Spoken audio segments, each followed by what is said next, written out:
E voltamos a um tema que tem causado uma enorme discussão, tem a ver com a decisão do Tribunal Constitucional que mandou repetir os votos, as eleições no Círculo da Europa, por haver irregularidades precisamente nesses votos. Nesta edição junta-se Pedro Rupio, que é Presidente do Conselho Regional da Europa do Conselho das Comunidades Portuguesas, e também aqui em estúdio Maria de Oliveira Martins, que é constitucionalista. Pedro Rupio, começo por si e perceber, na sua leitura, como é que poderá ser feita agora a votação deste Círculo da Europa? Muito boa tarde.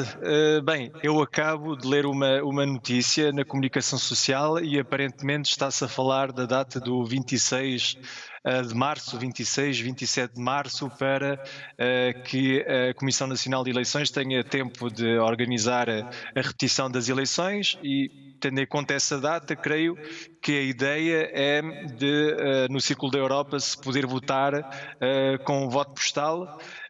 Isso, se for mesmo o caso, creio que ainda não há ainda nada de oficial, mas isso irá permitir que haja uma participação adequada das comunidades portuguesas na Europa nesse ato eleitoral. Pedro, aquilo que nos tem chegado de diversos países é que nem sempre é fácil votar para quem está no estrangeiro.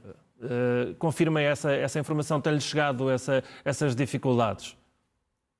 Confirmo, sim, porque nestas eleições, nas últimas eleições de 2019, no Conselho das Comunidades Portuguesas temos sempre recebido contactos de compatriotas que não conseguiram votar, que não recebem o voto pelos correios, porque estão riscados das listas eleitorais. Muitas vezes acontece.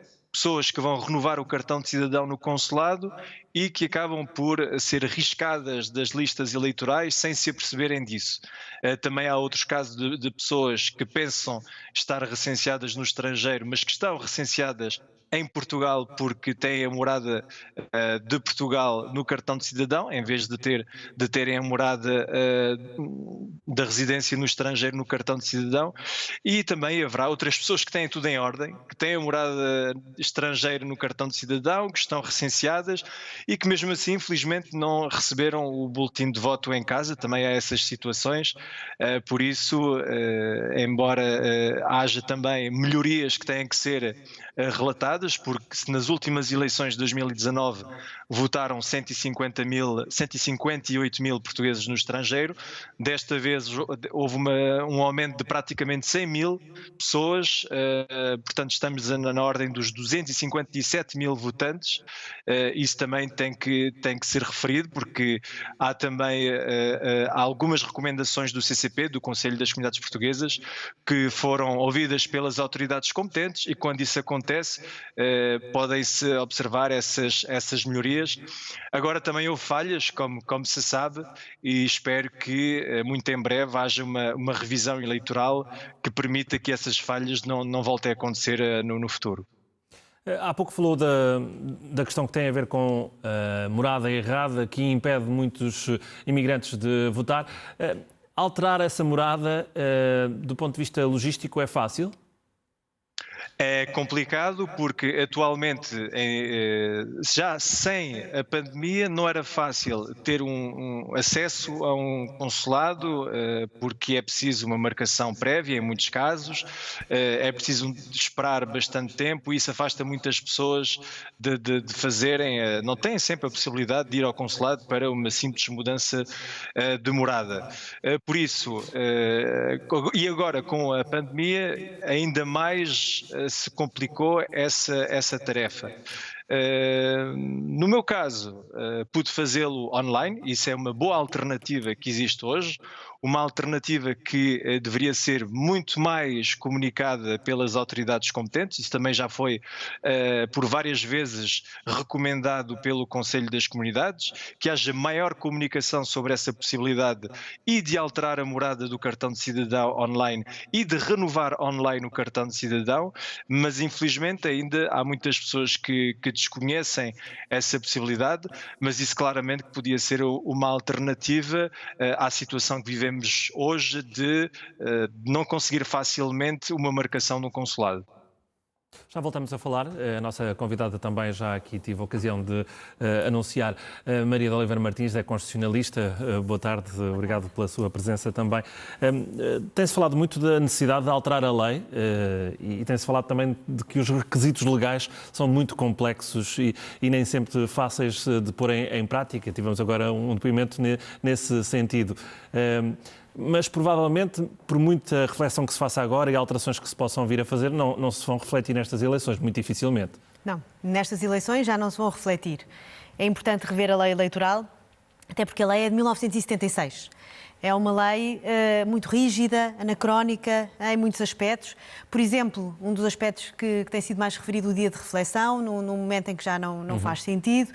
O voto é essencialmente presencial, por exemplo, os dias de eleição serem domingos e feriados, portanto há aqui uma certa rigidez também.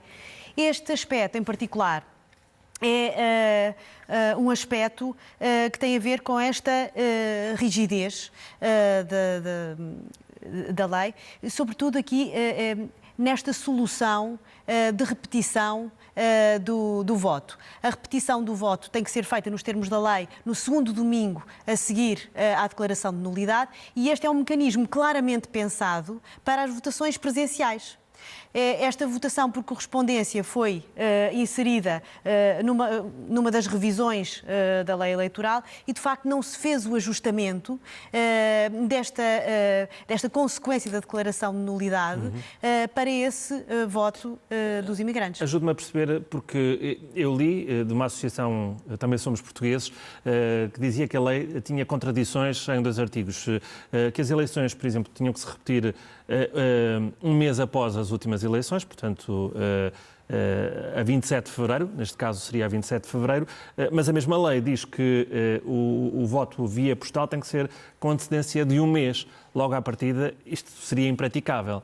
Pronto, há uma contradição que tem a ver, de facto, com o facto de este voto por correspondência não ter sido previsto logo na versão original da lei e, portanto, de facto nunca tinha sido pensado esta declaração de nulidade para este voto dos imigrantes. Esta declaração de nulidade está pensada para os círculos que votam presencialmente e, por isso, essa solução de repetição do ato eleitoral no segundo domingo a seguir à declaração de nulidade faz todo o sentido. Agora, complica-se quando olhamos para o voto dos imigrantes. Agora, não há dúvida... E a solução poderá passar, eu estava aqui a ver agora, o Jornal Público dá em última hora que eventualmente as eleições poderão ser repetidas a 26 e 27, mas de março. Isto já daria tempo para enfim, cumprir aquilo que a lei eleitoral estipula. É possível, no fundo, entender-se que a lei eleitoral tem uma lacuna, como a consequência da declaração de nulidade está apenas prevista para estes votos presenciais, mas tem que haver uma integração de lacuna no sentido de promover ou de permitir aquilo que a lei também permite, que é que o voto dos imigrantes seja exercido também por via postal. Obrigado, professor, por nos ajudar aqui a compreender aquilo que está em causa numa altura em que terão de ser repetidas as eleições para o Círculo da Europa. Já sabemos que o Constitucional